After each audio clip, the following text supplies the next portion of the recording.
தேர்தல் முடிந்தவுடன் இன்றைக்கு உடனடியாக பெட்ரோல் டீசல் விலை உயர்வுகளை உயர்த்திக் கொண்டிருக்கிறது ஒன்றிய அரசு.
தொடர்ந்து மத்திய அரசு பெட்ரோல் டீசல் விலையை உயர்த்திக் கொண்டே இருக்கிறது.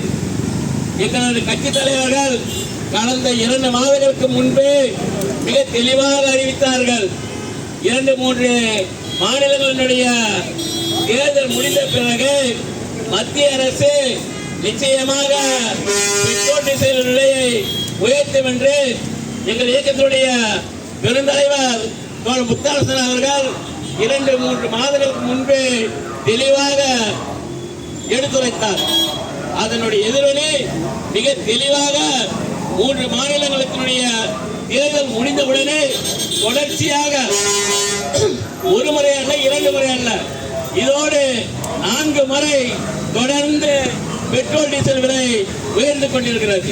இந்திய கம்யூனிஸ்ட் கட்சியின் சார்பில் தமிழ்நாடு முழுவதும் பெட்ரோல் டீசல் விலை உயர்வை கண்டித்து 2வது முறையாக மாநிலம் முழுவதும் ஆர்ப்பாட்டத்தை இன்றைக்கு நடத்தி கொண்டிருக்கின்றோம். கடந்த 7ஆம் தேதி மாநிலம் முழுவதும் இடதுசாரிகளுடைய அறைகோலுக்கு இணங்க மாநிலம் முழுவதும் இதே கோரிக்கைக்காக ஆர்ப்பாட்டம் நடைபெற்றது. இன்றைக்கும் ஆர்ப்பாட்டத்தை இந்திய கம்யூனிஸ்ட் கட்சி மாநிலம் முழுவதும் நடத்தி கொண்டிருக்கிறது. ஒன்றிய அரசு இன்றைக்கு 5 மாநில